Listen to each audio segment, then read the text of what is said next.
So what is up, guys? Nick here, helping you to master your technology. The iPhone 6s has been on the market now for about 3 years, and in this video I thought we would cover like my 3 years later experience with the device. The iPhone 6s at the time might have felt like a boring update, but it brought some crucial improvements to the iPhone experience that actually is a part of the core experience today, even in your more current iPhone. So in this video, I aim to help you decide if maybe it's still worth it or maybe it's just a little bit too old and dated these days. Anyway, let's get into it. So the iPhone 6s featured a 4.7-inch Retina display, 326 pixels per inch. This phone came with a 4K camera on the rear, 12 megapixels, which was the first 4K camera, I believe, for an iPhone. This phone had 2 gigabytes of RAM, and the CPU was a big improvement for the iPhone series, the A9, which still runs very smooth today. 1715 milliamp hour battery on this guy, so not the biggest battery,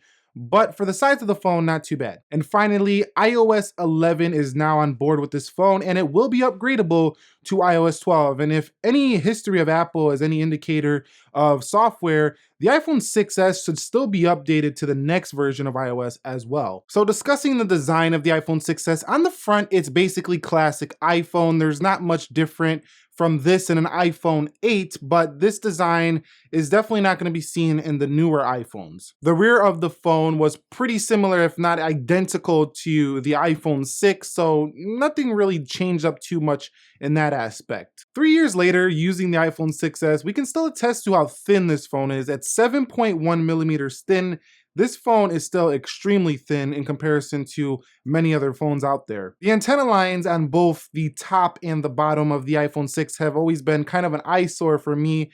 Maybe not some others, but I never really liked the antenna lines personally. And the clicky home button. Yes, no capacitive home button here on the 6s. It's just your standard clicky home button on this device. And this phone, by today's standards, has big bottom and top bezels, but the trade-off is that you get a flat 16:9 display. Overall, the iPhone 6s's design has definitely been improved over the past 3 years, specifically to just kind of a few exterior changes, like removing the antenna lines, bringing glass to the iPhone 8. On the whole though, pulling out an iPhone 6 today, you cannot really tell if it's a 7 or an 8. So this design has held up very well over the past 3 years. On the note of durability, the iPhone 6s is susceptible to, cracking if you do drop it, so its display quality is not super high when it comes to damage, but at the same time, it's not super weak either. Like, you could place it on a table 100 times, it's not gonna really mess it up. But if you do drop it from high, there's gonna be some impact damage. One area that was improved with the iPhone 6s was its bending abilities, well, the lack thereof of bending, because the iPhone 6 you can basically snap in your hand, as we all know. So over time, this has made the phone feel very durable in the hand. It's just a strong little iPhone in the iPhone 6s. The quality of the headphone jack, I did see some issues with some of my other iPhones in the past, but the iPhone 6s headphone jack actually held up very well, and I got no distortion or crackling in the earpiece. The quality of the speaker, however, has been rather tinny, but we'll talk more about that in audio. It hasn't, gotten wet or anything like that, so it sounds just like it did day one, but it's not super loud, but we'll talk more about that in audio. And discussing the quality of all the buttons on the 6s, they've all held up very well. I know people have had issues with home buttons maybe getting stuck, but if you get food or some like water in between there, of course that thing's gonna get stuck. And then, the other buttons, they just feel basically like every other iPhone, sturdy, reliable, and solid. I just don't recommend using an iPhone 6s without a case or a skin for that, because if you do drop it on the face, it's over with for the 6s. Discussing the current software version, iOS 11.4.1 is on board, and there's no real difference between the past few iterations of iOS that are huge. I mean, it's still a grid of icons. It still has, the same basic user interface that we're all come accustomed to. The main thing that changed really in iOS 11 was the control center. Yes, there are some new features buried in the settings, but overall, iOS, generally speaking, is about the same And iOS 12 is not doing a lot to change the icons and, just the visual looks of it. So it will be much faster, but the iOS 11 on the iPhone 6s has run very smooth for being, the third time, I believe it is second or third time they've updated the software on this phone. Overall, software is a win for the 6s just because it's an older phone, like 3 years already, and it's still getting updated. So that's always a win when an older phone continues to get an update. Moving on to the topic of performance. Over the 3 years using this, the A9 has held up. What a processor Apple created with this device, because this A9 still can run basically everything today very easily with virtually no lag. Yes, the iPhone 6s is not as snappy, not as fast as an iPhone 8 or a 10, but you would be hard pressed to notice any slowdown or real slowdown in your day-to-day use, even here in 2018 on a 6S or a 6S Plus. And that's basically my thoughts for the performance here. Now, gaming on the other hand, some apps did crash on gaming. I'm not gonna lie to you, with iOS 11, some things seem to be not working quite as well as they used to. But once you download some games that actually are optimized well for the 6S, it loads them pretty quickly and it plays them just fine. I just noticed that this phone gets a little bit hot. On the topic of display, the iPhone 6S, like mentioned earlier, 4.7-inch LCD Retina display with 326 pixels per inch. Now, the only area where you really notice this is if you get really close on the display, you'll see that it's not quite as sharp as like a 2K display or anything like that. 65.6-ish screen to body ratio. So it's not gonna be, your super narrow display, but it does offer up some pretty good video watching because it has the way video was meant to be in 16:9. So on the whole, it has pretty decent viewing angles. It's pretty bright.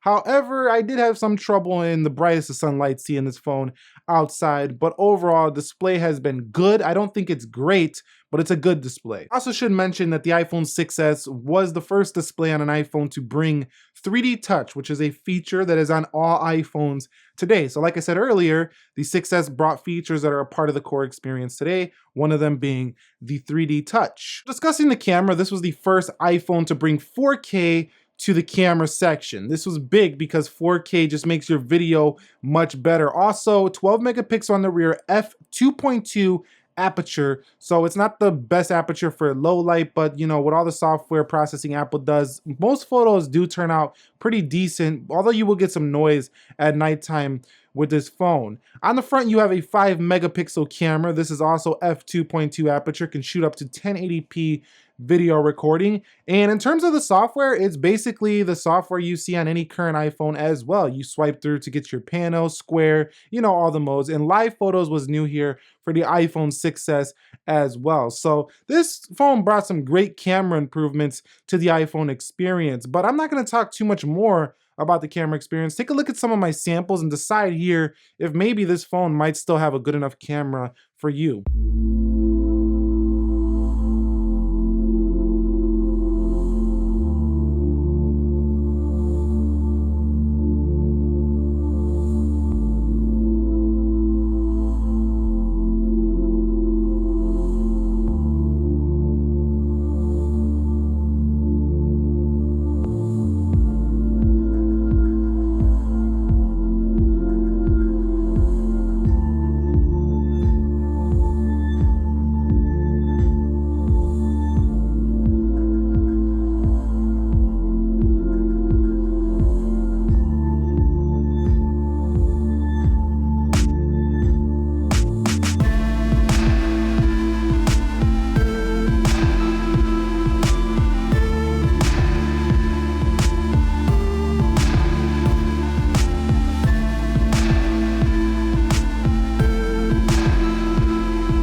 iPhone 6s video. You can see audio coming directly from the phone itself. Not bad still.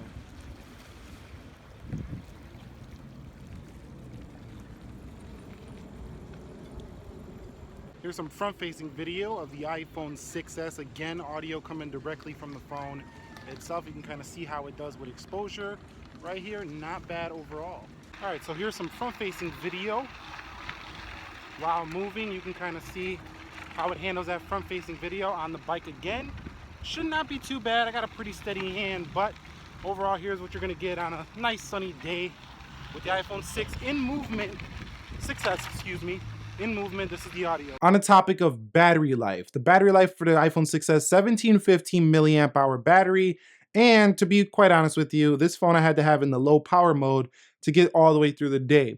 Now, I'm not saying it's a bad battery life, but always on the smaller iPhones, you're not getting much more than a day. You're gonna get through most of your day, but you're hitting the charger around 7 p.m., 6 p.m. on the iPhone 6s if you're a moderate to heavy user. So definitely you wanna go towards the 6s Plus if you were looking for battery 3 years ago. But overall, yes, it's down to 83% for me, so I will be needing to get this battery replaced. But on the whole, battery, again, just like I said with the display section, it's not great, but it's pretty good. Now, discussing the audio of the 6s, yes, we have a headphone jack, and yes, we have a speaker at the bottom, but only one speaker. This is not the iPhone that brought the dual speaker setup. So this one, pretty tinny and easy to cover up, one of the biggest weaknesses of the iPhone 6s. However, one of the biggest strengths is what no longer any iPhone offers, and that's being able to plug in a proper headphone jack. So it's a 50-50 here. Just like with the new iPhones, it's a 50-50. You get great external audio, but no longer a headphone jack. So Apple really wants to push those AirPods on its customers, and it's pretty much succeeded at that, as I haven't found AirPods at a lot of stores. They're sold out pretty much every time there's a holiday season. So the iPhone 6s, 50-50 when it comes to the audio performance. Briefly touching over the calling experience, hasn't been bad at all for the 6s. I don't think it has the loudest earpiece and the loudest, voices that I hear on the other end, no HD, super crisp, super loud voice like that, but it worked okay for a phone, and I didn't have too much reception issues here. So I would give it a thumbs up for the phone calling. Okay, so let me talk about some things that I like now about using the 6s on the day-to-day. Number one, putting the phone in your pocket, no problem. Super light, super easy to do this, so a very pocketable smartphone with a decent sized screen, not too small like some other phones out there. You know what I'm talking about. Number two, the ease of using this phone with one hand. It's really rare to find a new smartphone that you can whip out with one hand and one thumb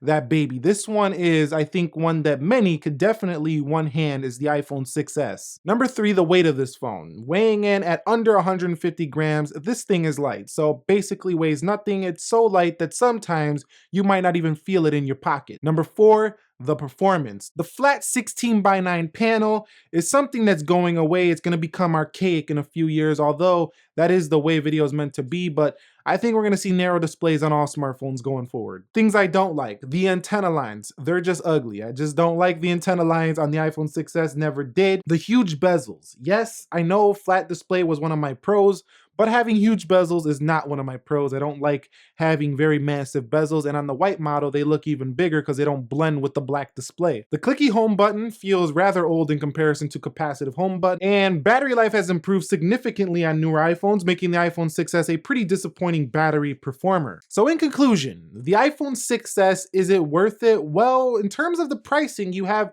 pretty good options here to get this phone at under $300 now. So I think it has a stellar experience for paying under $300 even here right now in 2018. This could be a great side phone if you're an Apple developer developing apps and you just need to use this phone to develop some apps. This could be a great phone for that. It could be great for somebody who wants to get into their first iPhone, doesn't want a tiny SE, doesn't want a super premium iPhone 10, they don't want an old iPhone 5S, they want something right in the middle of all of those. The 6S can be great for you. So yes, thumbs up. Apple did a great job with the iPhone 6S. What are your thoughts on the iPhone 6S? Go ahead and drop them down below. And if you enjoyed this video, do me a favor, click that like button for me. If you're new here, consider subscribing for more. Nick here, helping you to master your technology. Thank you very much for watching. I will catch you all in the next episode, and peace.